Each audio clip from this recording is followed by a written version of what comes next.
মোবাইলটা নিচে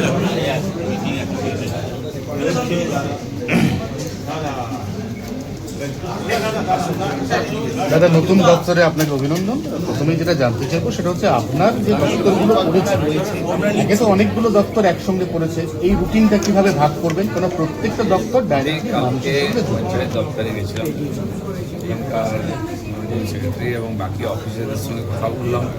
কাজকর্ম কতগুলো ডিপার্টমেন্ট আছে, অনেক বড় ব্যাপার, কার কি কাজ আছে, সমস্যা কি আছে, এই নিয়ে কথা হলো। আমি বললাম যে ঠিক আছে, এবারে তো পঞ্চায়েত এখানে বসে হবে না, পঞ্চায়েতে যেতে হবে, গ্রামে গিয়ে আপনাদের সঙ্গে গিয়ে জেলায় বসে আমরা আমাদের সমস্যার সমাধান করব।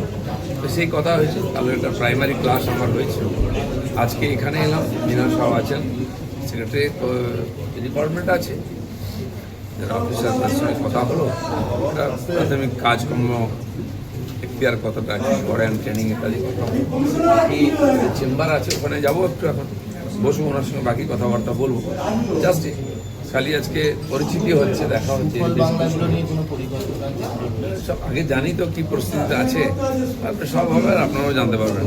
সচিবরা সরকারের ক্ষেত্রে আমরা অনেক সময় দেখেছি অভিযোগ এসেছে বিভিন্ন মহল থেকে, কৃষকেরা ন্যায্য মূল্যে তাদের যে দাবি অধিকার তা পায় না। আপনি এখন এই মন্ত্রিসভার দায়িত্ব, কালকে সেটা এমএসপি নিয়ে আমাদের চিফ মিনিস্টার দিয়েছেন, যে সমস্ত কিছু নিয়ে রিভিউ হচ্ছে, ভাবা হচ্ছে, কৃষকরা যাতে সম্পূর্ণ তার মূল্য পায় সেটার চেষ্টা আমরা করি। এখন প্রাথমিক স্টেজে আছে, এখন মন্ত্রী ইত্যাদি দপ্তর ভাগ হয়নি। তবে আলুর ব্যাপারটা নিয়ে আমরা খানিকটা ডিসকাশন করলাম, কত ক্যাপাসিটি আলুর আমরা রাখি, এবারে বেশি আছে, ফলন বেশি হয়েছে। হিমঘরগুলো আমাদের আন্ডারে আছে, 500 কত হিমঘর, 574 তো তাতে আলু সাফিসিয়েন্ট আছে, 75 লাখ মেট্রিক টনের বেশি আছে। আর সেটা আমরা যাতে অন্য রাজ্যে আলু পাঠানো যায়, সেটাও সিএম কাল বলেছেন যে সারা ভারতবর্ষে আলু পাঠানো যাতে আমাদের কৃষকরা ব্যবসায়ীরা লাভ করতে পারে। আলুর বস্তা ফেলে দেওয়া হয়, আলুর দাম নেই, বস্তার দাম পাওয়া যায়। সেই পরিস্থিতি তুলে নিয়ে আসা যায়, তারা 2 টাকা কিলো করে আলু বিক্রি করে, সেটা যদি না হয় প্রতিদিন বিক্রি করে, আলু সাইড করে, তার পরিবর্তনে যে আমরা ভাববো করে চিন্তা ভাবনা করে।